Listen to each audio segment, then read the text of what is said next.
Shalom, povo de Deus! Tudo na paz com você? Espero que sim, espero que você esteja animado para a nossa agenda diária do Senhor, capítulo após capítulo, toda a Escritura no nosso momento de pastoreio. Não é isso?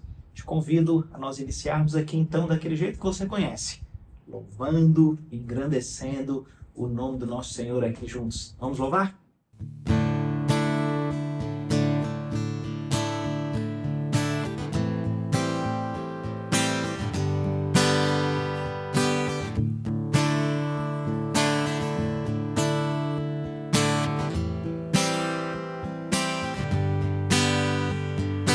Louvor e honra, poder e glória pertencem ao nosso Deus. Todos os povos, tudo que existe, louvem ao eterno Deus. Toda língua confessará tua grande glória, todo joelho se dobrará. Em louvor exaltado sempre serás, e o teu reino jamais passará, ó eterno Deus.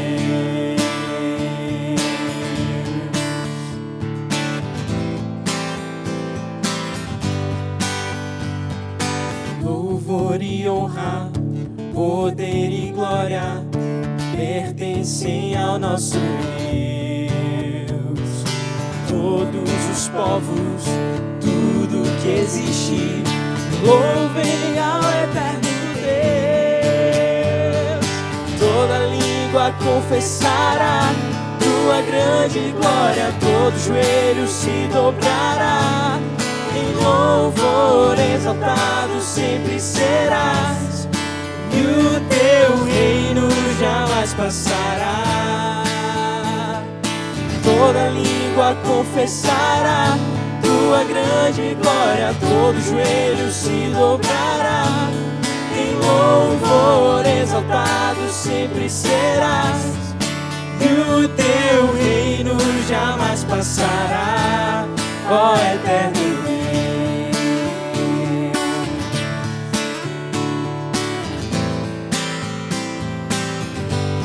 Ó eterno Deus.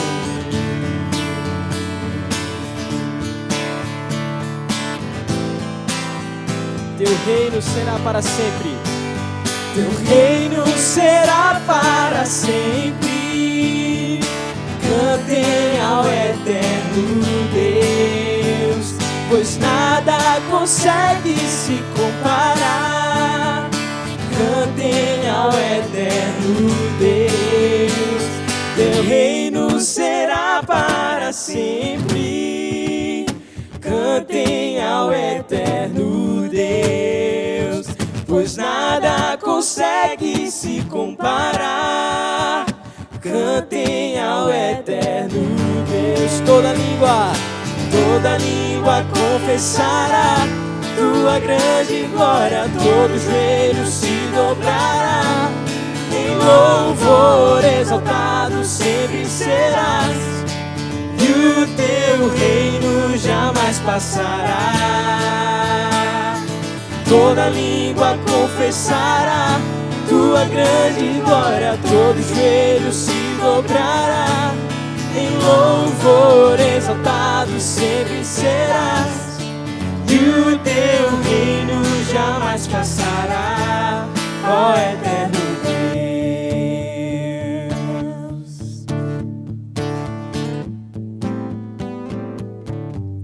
Ó eterno Deus.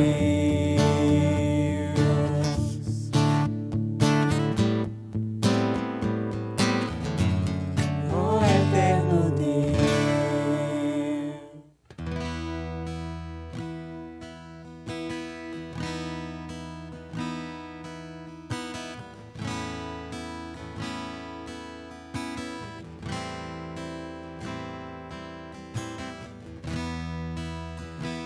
Precioso sangue,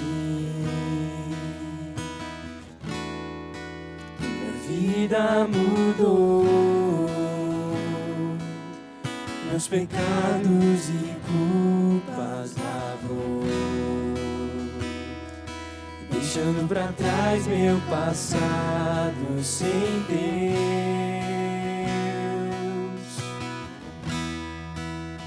Foi nessa cruz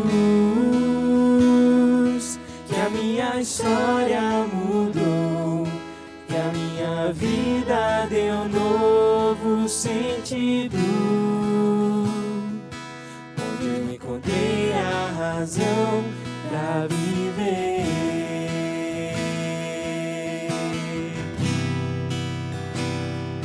Jesus, Jesus,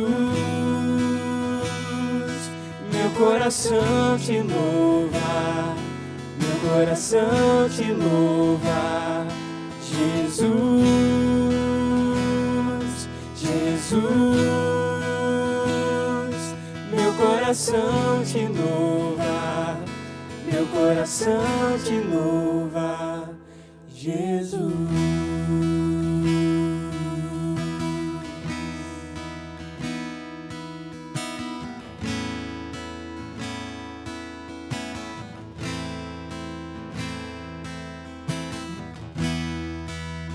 Precioso sangue,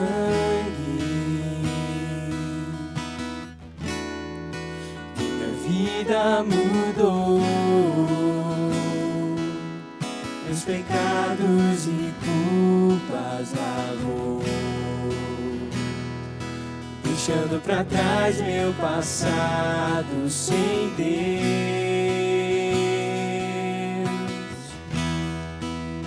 Foi nessa cruz que a minha história mudou, que a minha vida deu novo sentido, onde eu encontrei a razão pra viver.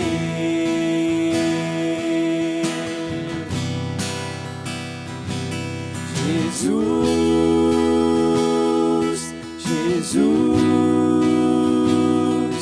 meu coração te louva, meu coração te louva.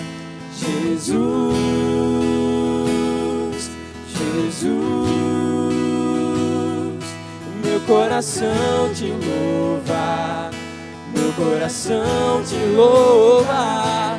Jesus, Jesus, Jesus, o meu coração te louva, meu coração te louva. Jesus, Jesus, Jesus, o meu coração te louva, meu coração te louva, Jesus.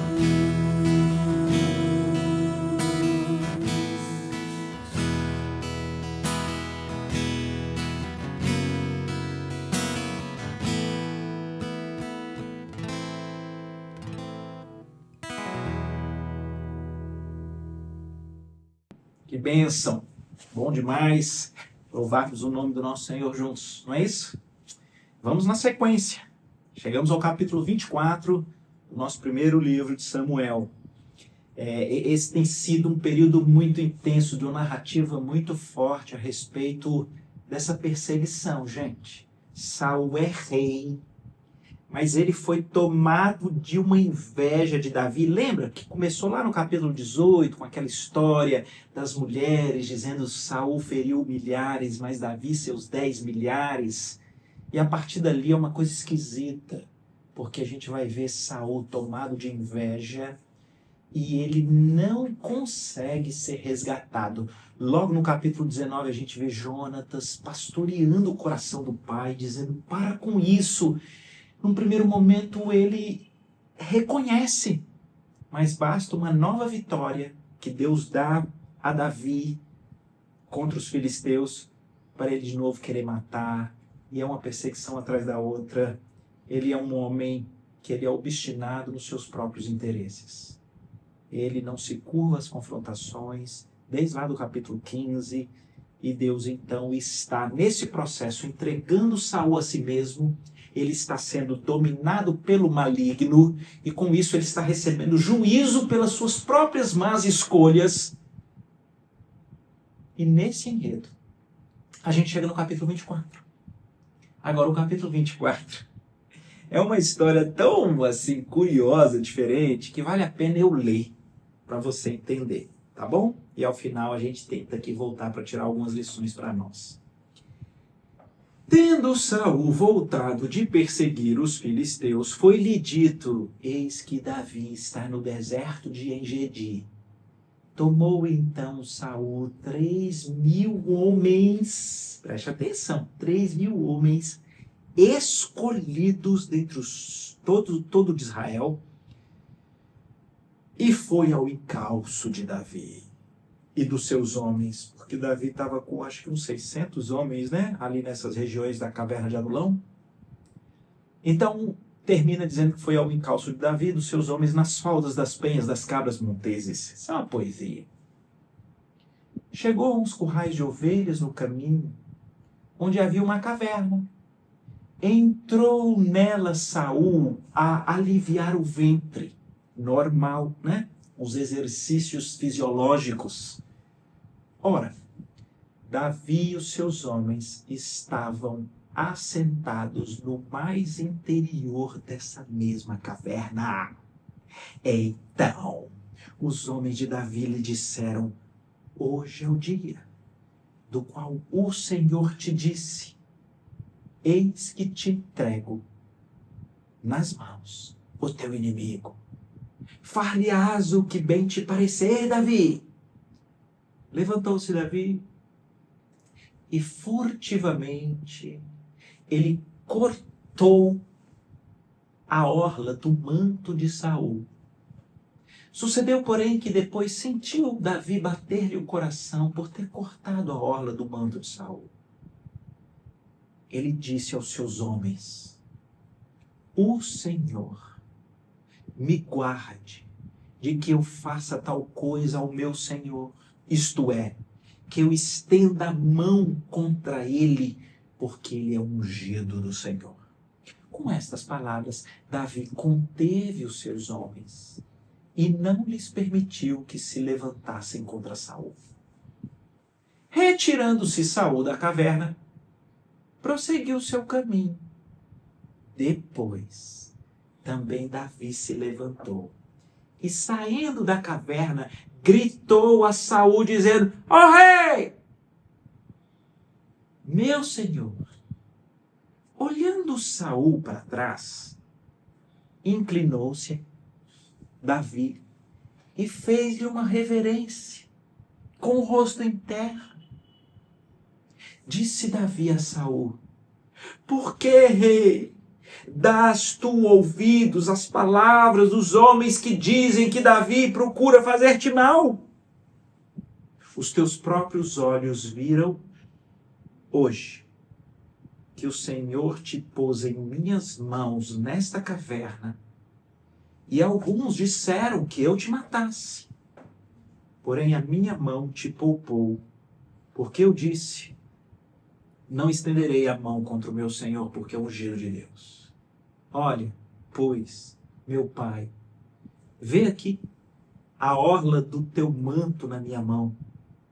O fato de haver eu cortado a orla do teu manto sem te matar, reconhece e vê que não há em mim nem mal, nem rebeldia, e eu não pequei contra ti. Ainda que andas à caça da minha vida para atirares, julgue o Senhor entre mim e ti, e vingue-me o Senhor ao teu respeito, porém minha mão não será contra ti. Dos perversos procede perversidade, diz o provérbio antigo, porém a minha mão não será contra ti. Quando Saul acabou de falar todas essas coisas, o texto diz que Saul, versículo 16, diz: é realmente a tua voz, meu filho Davi?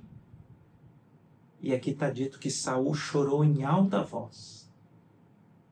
Davi disse: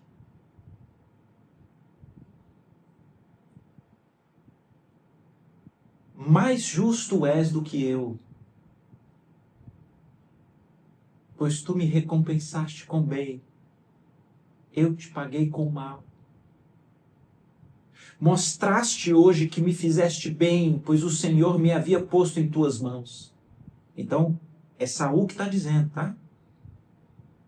Saul está dizendo, você é mais justo que eu, Davi. Você me fez o bem e eu fiz o mal para você.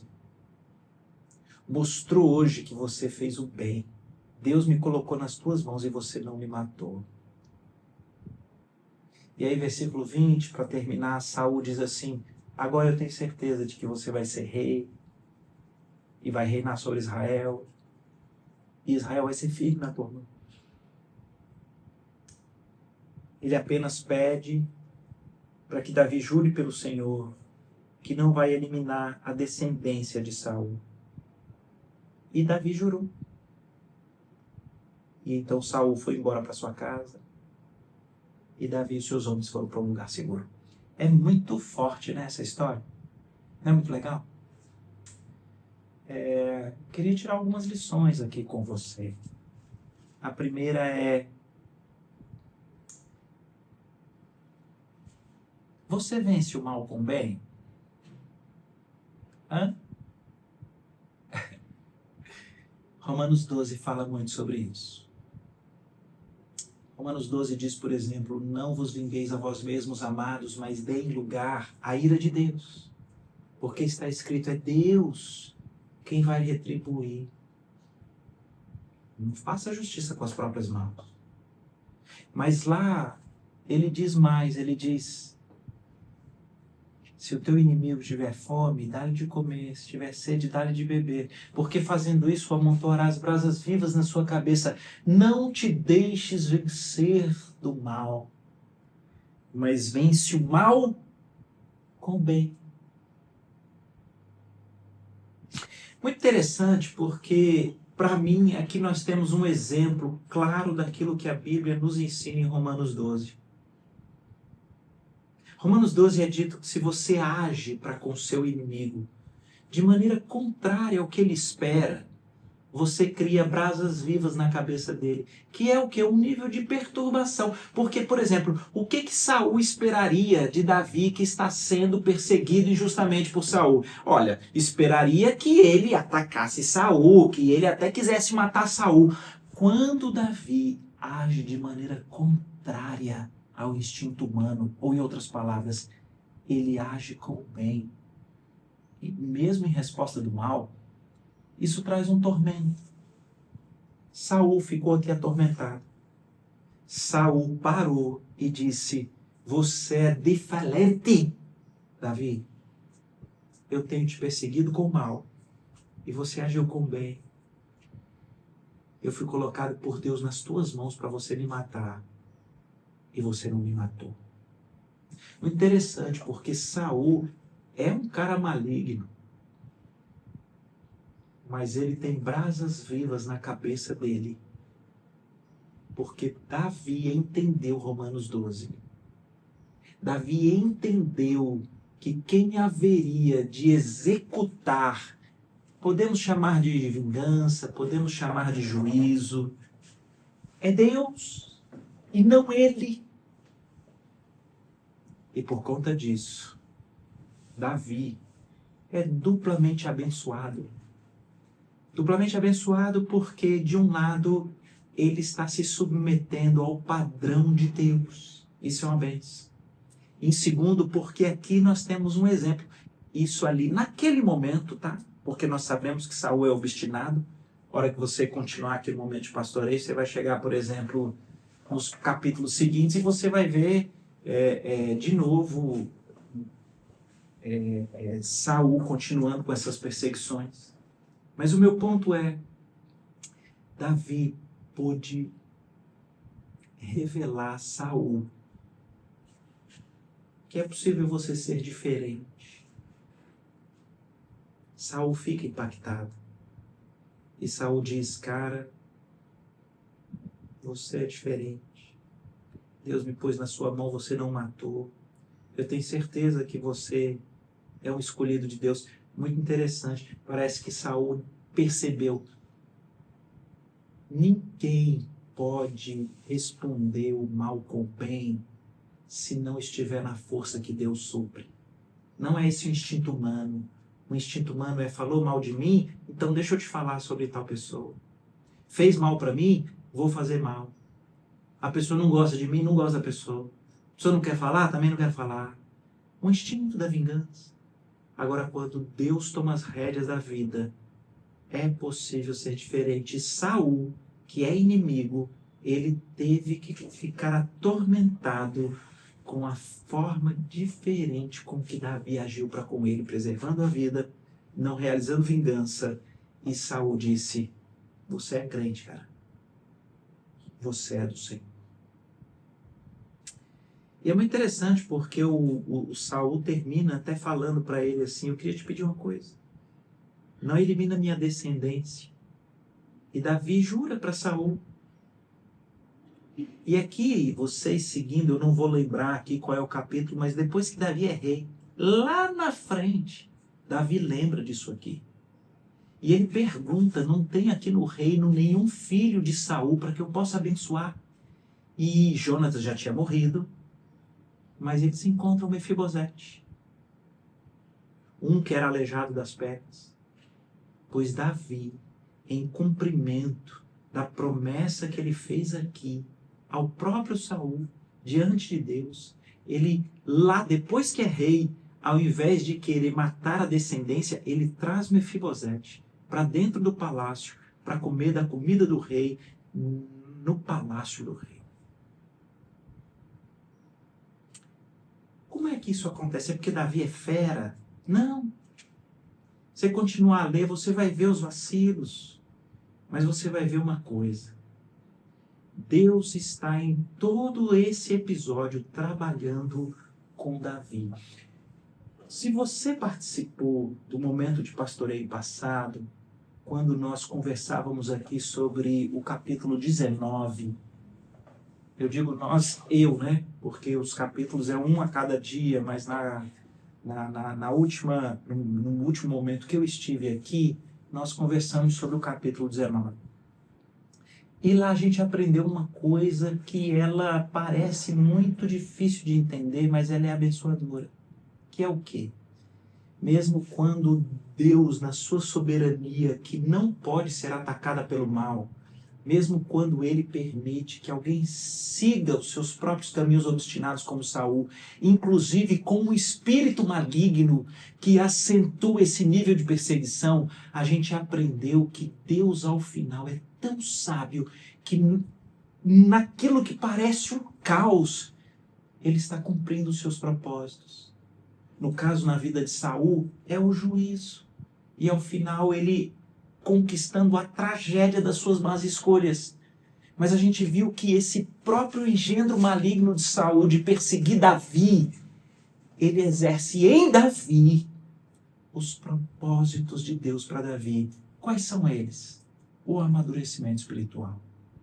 Eu estou dizendo isso porque alguém pode ler esse período aqui do livro de Samuel e achar tudo muito estranho. Como assim?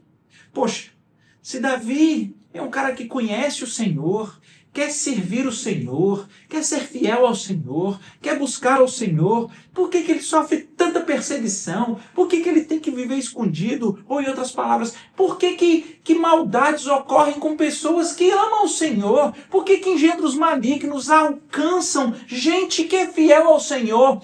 Pois nós temos nessa história toda uma janela bíblica que ajuda a gente a entender. Vou tentar te explicar. Logo que começou a primeira perseguição de Saul a Davi, no capítulo 19, que Saul cerca a casa onde mora Davi com Mical para poder matá-lo, a gente viu que Davi escreveu um salmo. O Salmo 59. No meio desse caos, que o engendro maligno está perseguindo Davi, Deus está amadurecendo. No Salmo 59, Davi mostra sua humilhação. Ele não dá conta de vencer as batalhas que vêm contra ele. E ele clama ao Senhor. Naquele salmo, Davi, ele entrega a necessidade de justiça ou de vingança para Deus. Mas naquele salmo, Davi termina dizendo, veja, ele está sitiado pelos mensageiros de Saul para matá-lo. Ele termina o salmo que ele escreve naquele momento dizendo, eu vou cantar, eu vou louvar o meu Senhor pela sua misericórdia, pela sua bondade. E aí nós estamos hoje no capítulo 24 e a gente tem uma curiosidade. Sabe por quê? Davi não está escondido numa caverna? Não é uma situação até humilhante? Sem motivo, sem ter ele pecado? Está sendo perseguido pelo próprio rei de Israel de uma maneira completamente injusta? Quer saber o que é que acontece? Eu vou dizer para você. Salmo 57. Olha o título do Salmo 57. Ao mestre de canto, segundo a melodia, não destruas. Atenção, preste atenção. Hino de Davi, quando fugia de Saul na caverna. Queridos, isso precisa nos trazer esperança. Quando você não entender porque que parece que o mal tem lhe atingido engendros malignos, de modo injusto. Às vezes é nesse cenário que Deus está nos amadurecendo espiritualmente. Você quer ouvir a oração, o hino que Davi escreve na caverna, humilhado, perseguido, injustamente? Eu vou ler para você o Salmo 57. Tem misericórdia de mim, ó Deus. Tem misericórdia de mim, pois em ti a minha alma se refugia. À sombra das tuas asas eu me abrigo, até que passem as calamidades. Clamarei ao Deus Altíssimo, ao Deus que por mim tudo executa. Ele dos céus me envia o seu auxílio e me livra. Ele é quem cobre de vergonha os que me ferem. Envia a sua misericórdia e a sua fidelidade. Acha-se a minha alma entre os leões, ávidos de devorar os filhos do homem. Lanças e flechas são os seus dentes, espada afiada a sua língua. Sê exaltado, ó Deus, acima dos céus, e em toda a terra esplenda a tua glória. Armaram rede aos meus passos, a minha alma está abatida. Abriram cova diante de mim, mas eles mesmos caíram nela.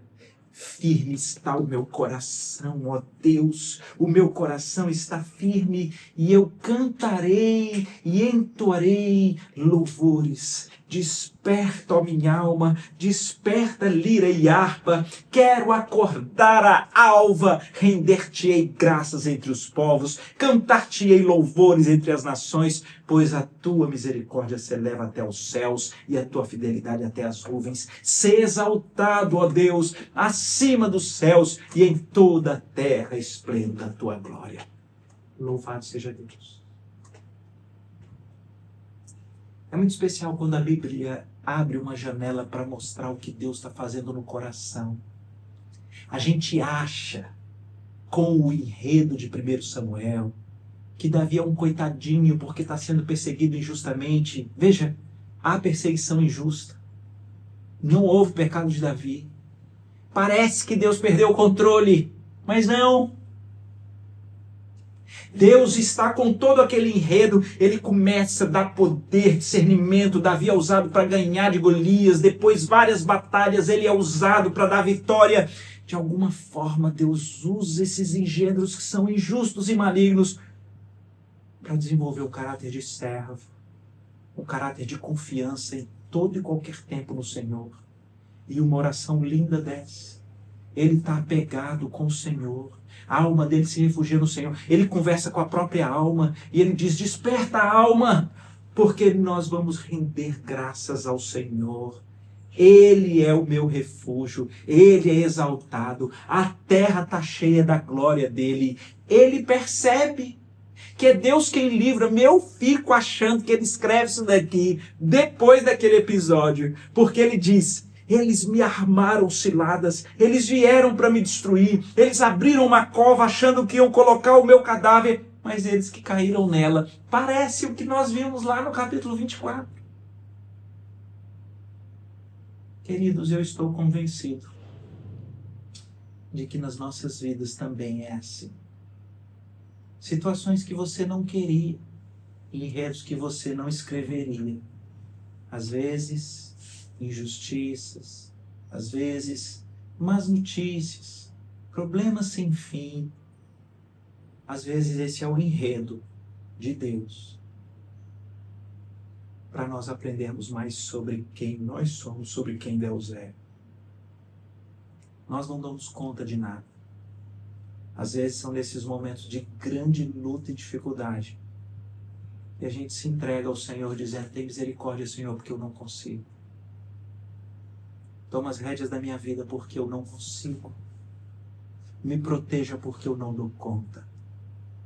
Manda a tua fidelidade, manda o teu refúgio, porque eu não dou conta de resolver a minha vida. Davi está num processo de profundo amadurecimento espiritual, mesmo em meio às perseguições. Sabe, queridos, eu queria aplicar isso nas nossas vidas. Eu já comecei aqui. Não desperdice a escola do sofrimento. É na escola do sofrimento que Deus quer ensinar para nós que depender dele não é viver uma vida onde está tudo bem. Confiar nele não diz respeito ao Senhor fazer tudo o que a gente acha que é o melhor para nós. Esperar na misericórdia, viver no refúgio do Senhor, desfrutar da sua fidelidade, é talvez muito mais aprendido e desenvolvido quando nós somos levados à escola do sofrimento.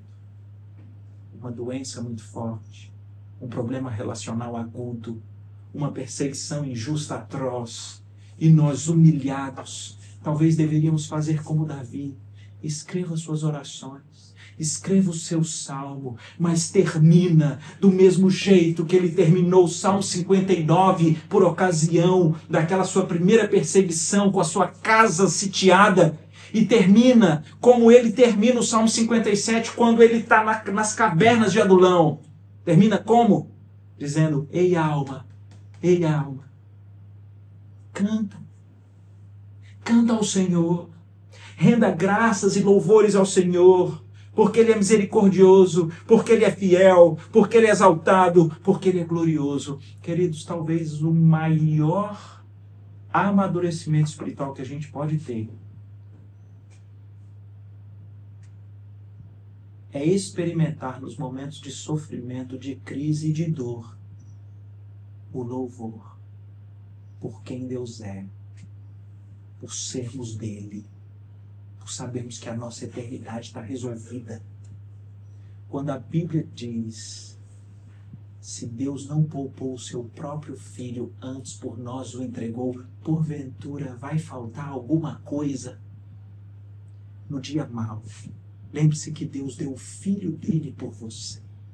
No dia mau, lembre-se que Deus reservou uma eternidade de desfrute da presença dele para você. No dia mau, apresente as suas dores ao Senhor, mas termine chamando a sua alma para louvá-lo, porque Ele é bom, porque a sua misericórdia dura para sempre. Vamos orar? Pai querido, aplica, Senhor, a Tua palavra nos nossos corações. Quem sabe é alguém aqui que o Senhor está dando essa clareza de que as complicações devem ser recebidas como oportunidade de um amadurecimento para ti.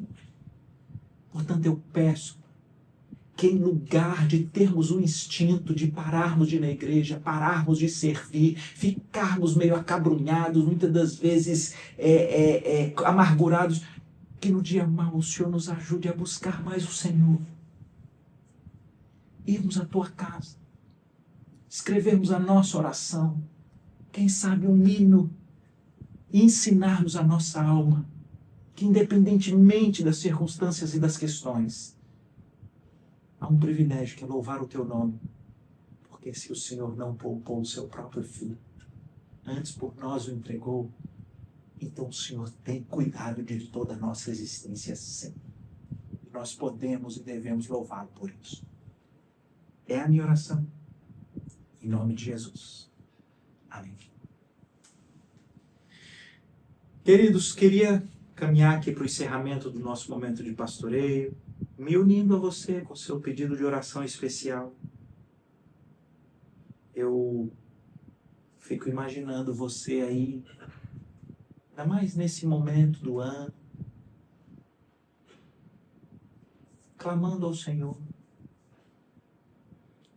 Talvez você tenha vivido uma dessas situações injustas, dolorosas, complexas, crise, e você tem clamado ao Senhor por uma intervenção.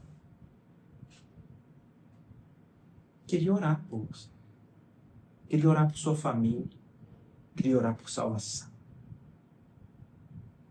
Pai querido, estou unido aqui, Pai, com os meus irmãos. O Senhor conhece cada um. O Senhor sabe quais são esses pedidos que estão sendo colocados nesse momento no teu altar de graça. E eu queria me unir clamando ao Senhor. Tem misericórdia, Pai. Eu queria usar essa estrutura do salmo. Venha, Pai. Proteja. Seja refúgio. Ó Pai, exerça a justiça. Que o Senhor acalme o nosso coração para não buscarmos com a própria força vingança, mas que a gente entregue para o Senhor que vê todas as coisas e ao final vai cumprir os seus propósitos. Mas como salmista eu queria agradecer ao Senhor. Porque mesmo quando a gente não entende o que está acontecendo, a gente entende o Senhor. O Senhor é misericórdia. O Senhor é fidelidade. O Senhor é refúgio, o Senhor é exaltado. O Senhor é glorioso. O Senhor nos ama.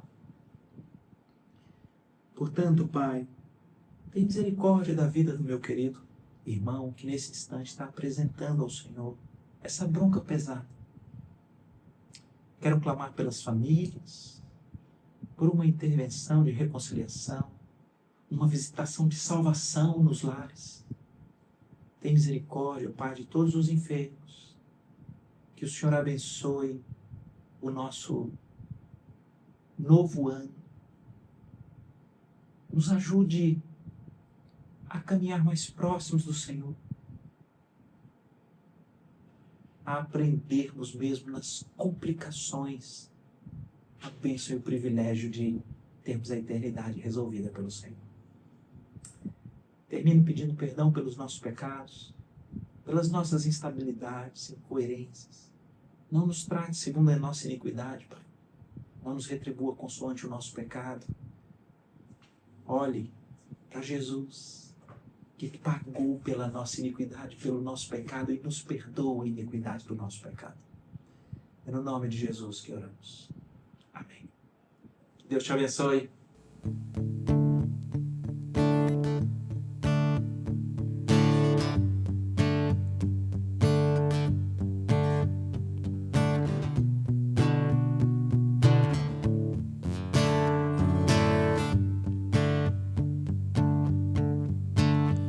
Sou grato por tudo que tenho, um tesouro maior desse mundo me foi dado como herança eterna. Prova de um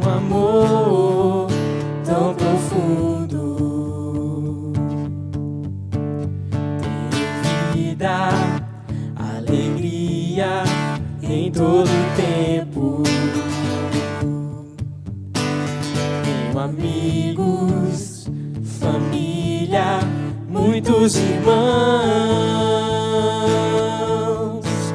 Foi Jesus, meu amigo verdadeiro, que fez tudo ao me dar a salvação.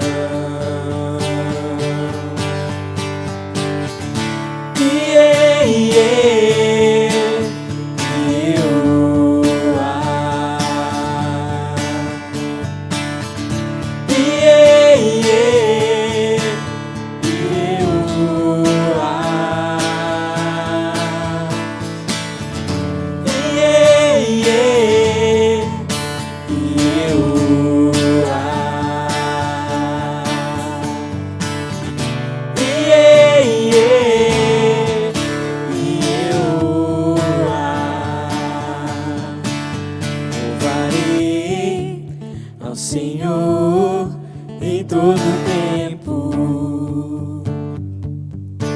Seu louvor estará continuamente em meus